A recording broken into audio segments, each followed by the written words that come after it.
Hello students, we are studying the chapter 3, that is human reproduction of class 12th, and in this video we will discuss the topic menstrual cycle. So let us start with this topic.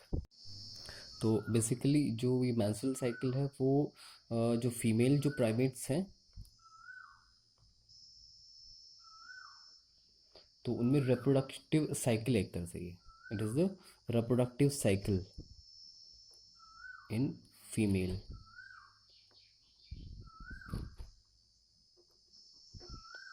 ठीक है, basically reproductive cycle है किसमें, female primates में. For example अब primates में कौन कौन से इंक्लूड होते हैं, लास्ट 11th क्लास में आपने शायद पढ़ा होगा, पर फिर भी एक बार रिमाइंड कर लेते हैं. मॉन्की जैसे कि, और सम एप्स, और means all apps and human beings. ठीक है, monkey, apps and human being ये सब इंक्लूड होते हैं किसमें, प्राइमेट्स में इंक्लूड होते हैं. तो ये जो मेंस्ट्रुअल साइकिल है बेसिकली जो स्टार्ट होती है, ये कब स्टार्ट होती है, जब प्यूबर्टी, फीमेल्स में जब प्यूबर्टी स्टार्ट होती है तब स्टार्ट होती है. तो फर्स्ट स्टार्ट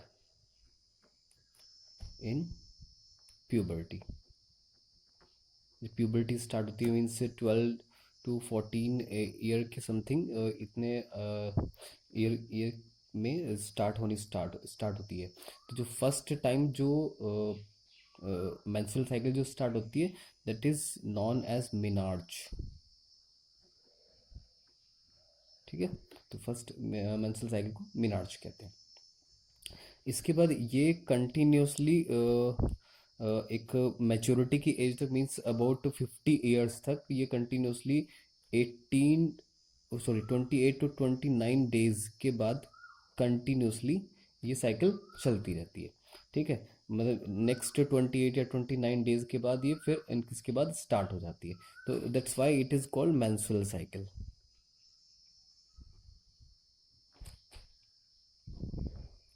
ठीक है, ये 3 to 5 डेज तक बेसिकली इसमें ब्लीडिंग वगैरह रहती है. तो ये तो इसमें पूरी की पूरी जितना ये पूरा एक साइकिल है ये 28 to 29 डेज के बाद अगेन स्टार्ट हो जाता है. ठीक है, अब इसमें जो मेंस्ट्रुअल साइकिल में इसमें अलग अलग फेजेस इसमें होते हैं. ठीक है, और बेसिकली इसमें इसके जो मिडिल है, इस साइकिल का जो मिडिल है उस मिडिल में ओवम प्रोड्यूस होता है. बेसिकली ओवुलेशन होती है इसमें प्रोड्यूस, इसमें ovulation in mid of menstrual cycle. ठीक है, मीन्स अबाउट 14th डे.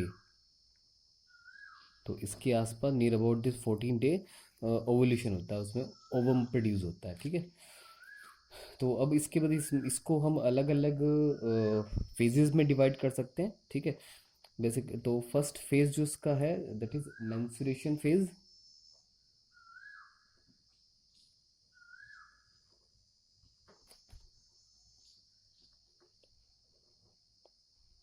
ठीक है, तो इस मेंस्ट्रुएशन फेज में क्या चीज़ें होती हैं, देख कुछ साइक्लिक चेंजेस होते हैं.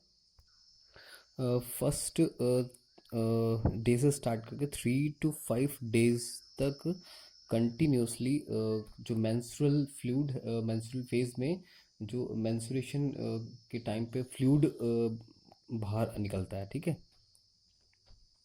तो उसमें बेसिकली क्या आते हैं, ब्लड का कुछ अमाउंट रहता है अबाउट 100 to 150 ml, और प्लस जो इम्पोर्टेंट है कि जो यूट्रस की जो एंडोमेट्रियम है, एंडोमेट्रियम ऑफ यूट्रस.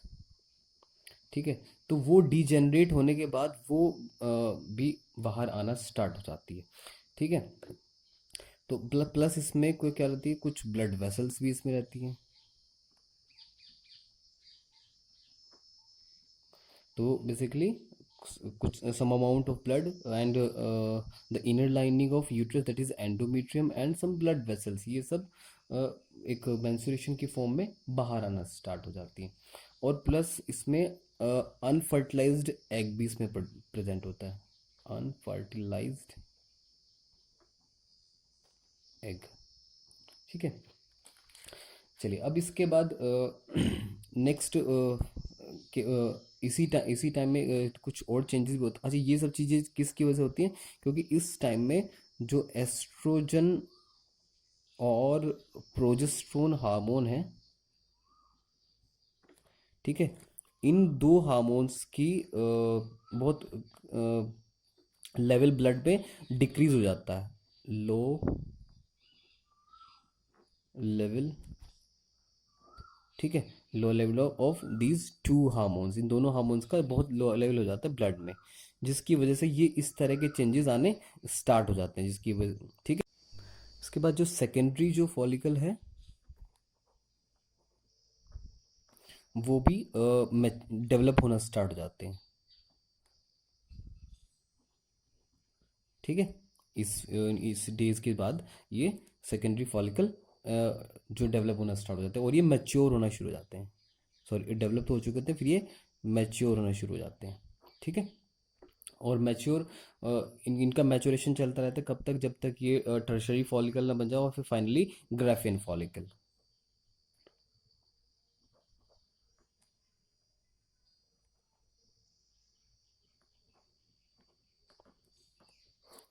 तो ये जो है ग्राफियन फॉलिकल, ये इनका कब से स्टार्ट होता है? इसके कुछ टाइम के बाद क्या होता है कि ब्लड में जो एस्ट्रोजन और जो पिट्यूटरी है ना, पिट्यूटरी ग्लैंड से जो फीमेल हार्मोन्स है, गोनेडोट्रोपिन हार्मोन, उनका सिक्रेशन स्टार्ट हो जाता है। उनका सिक्रेशन स्टार्ट होने के बाद बेसिकली वहाँ से कौन से हार्मोन स्टार्ट होते हैं?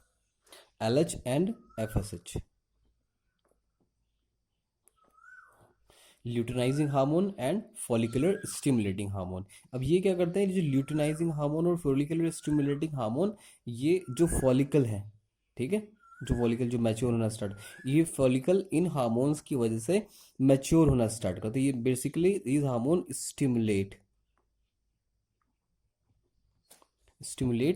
द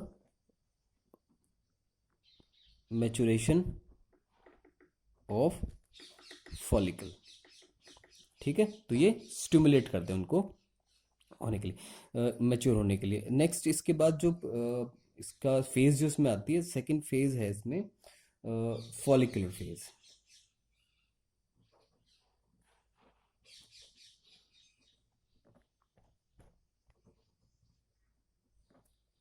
तो मीन्स बेसिकली ये कौन सी फेज है? इस फेज में जो फॉलिकल है, फॉलिकल मैच्योर होंगे। तो फॉलिकल किस वजह से मैच्योर है? पिट्यूटरी हार्मोन्स के, LH और FSH हार्मोन्स की सिक्रेशन की वजह से, ठीक है। प्लस इसके साथ क्या होगा कि इन तो इनका मैच्योरेशन, ये मैच्योर होना स्टार्ट हो जाएंगे। टर्शरी फॉलिकल जो सेकेंडरी फॉलिकल से टर्शरी फॉलिकल में वो मैच्योर होगा। प्लस जो एक इम्पॉर्टेंट चेंजेस क्या होगा कि प्रोजेस्ट्रोन हार्मोन का लेवल इंक्रीज होने से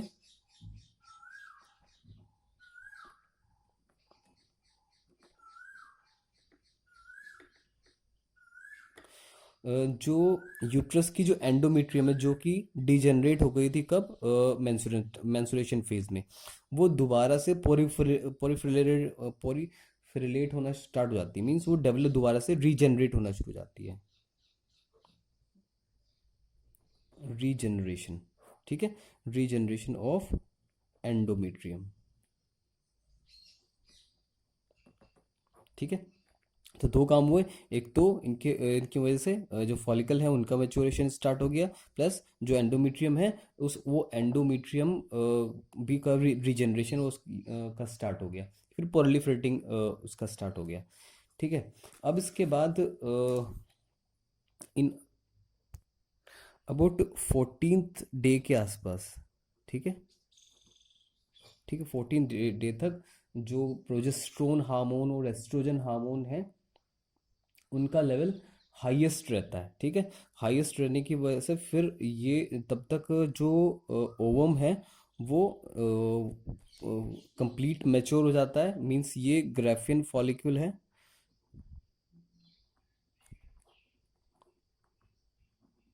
मैच्योर हो जाता है। मैच्योर होने के बाद इससे ओवम रिलीज हो जाता है। इस जो एस्ट्रोजन हार्मोन की वजह से, जो ओवरी में जो सॉरी जो ग्राफिन फॉलिक्यूल है उसकी जो लेयर है वो रप्चर हो जाती है, और फाइनली जो ओवम है, ओवम रिलीज हो जाता है। ठीक है। इसके बाद नेक्स्ट क्या होता है इस फॉलिकुलर फेज में, कि जो ये जो आप नेक्स्ट जो फेज आती, इसके बाद नेक्स्ट फेज आती है ल्यूटियल फेज। ल्यूटियल फेज, इस ल्यूटियल फेज में क्या है कि जो ओवम रिलीज होने के बाद जो कार्पस ल्यूटियम जो है, ठीक है, इस कार्पस ल्यूटियम से फिर प्रोजेस्टेरोन हार्मोन का सिक्रेशन स्टार्ट हो जाता है। ठीक है, प्रोजेस्टेरोन, एस्ट्रोजन, कुछ और हार्मोन्स का सिक्रेशन स्टार्ट हो जाता है, जिससे कि जो आप एंडोमीट्रियम है वो बहुत रैपिडली रीजनरेट हो जाना शुरू हो जाती है।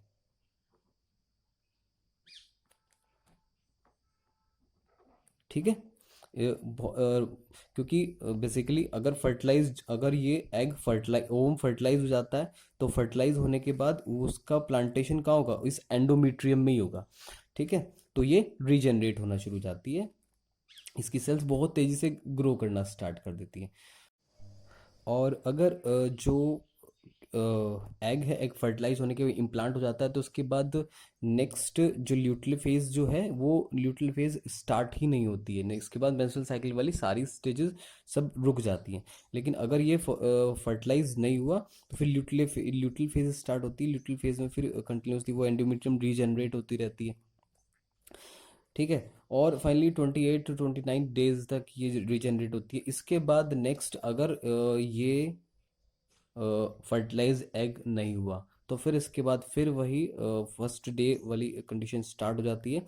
और जो जो हार्मोन्स हैं, ठीक है, एंड वही एंड्रोजन ओ सॉरी एस्ट्रोजन और प्रोजेस्टेरोन, उनका लेवल ब्लड में फिर कम हो जाता है। ब्लड का लेवल फिर कम होने की वजह से जो भी मेंस्ट्रुअल फेज स्टार्ट हो जाता है, ब्लड और एंडोमेट्रियम और यूट्रस उसकी फिर डिजेनरेट होना स्टार्ट हो जाती है। उसके बाद ब्लड वेसल्स, अनफर्टिलाइज एग, सब वो बाहर आने शुरू हो जाते हैं। ठीक है। तो इस तरह से ये पूरी की पूरी मेंस्ट्रुअल साइकिल कंप्लीट होती है। इसको आप एक ये जो एनसीईआरटी में एक डायग्राम है, इसकी हेल्प से भी समझ सकते हैं।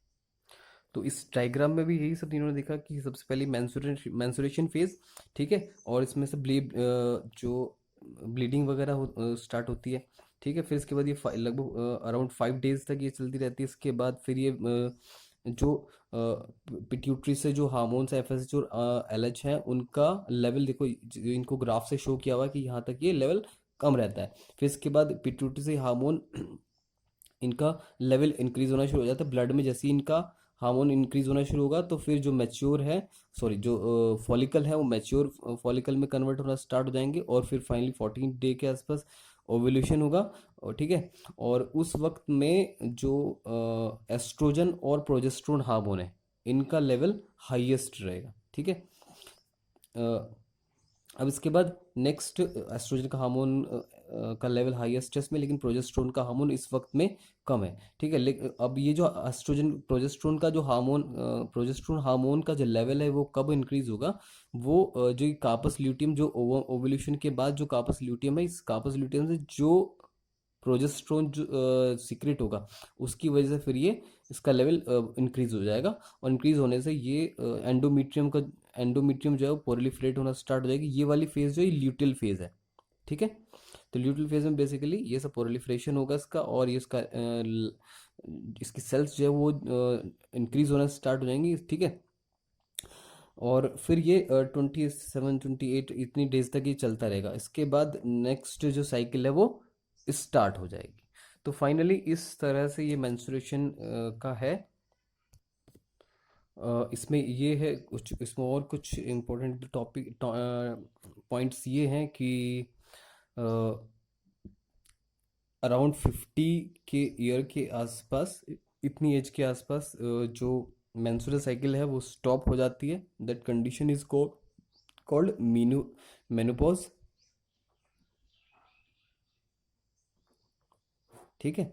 इसके बाद ओवल्यूशन मीन्स ये किस वजह से होता है कि जो LH और FSH जो कि पिट्यूटरी से जो सीक्रेट हो रहे हैं उन उनको उनकी वजह से जो फॉलिकल्स हैं फॉलिकल स्टिमुलेट नहीं होते हैं। स्टिमुलेट नहीं होते हैं तो वो फिर वो मैच्योर भी नहीं होते हैं, मैच्योर नहीं होते हैं तो फिर वो पूरी ये नेक्स्ट जो इसके फेजेस हैं वो कंप्लीट नहीं होते। तो इस कंडीशन को क्या कहते हैं, मेनोपॉज कंडीशंस को कहते हैं। ठीक है, तो फाइनली बड़े सिंपल सा टॉपिक है। ठीक है, चलिए नेक्स्ट वीडियो में नेक्स्ट टॉपिक को, ठीक है, थैंक यू।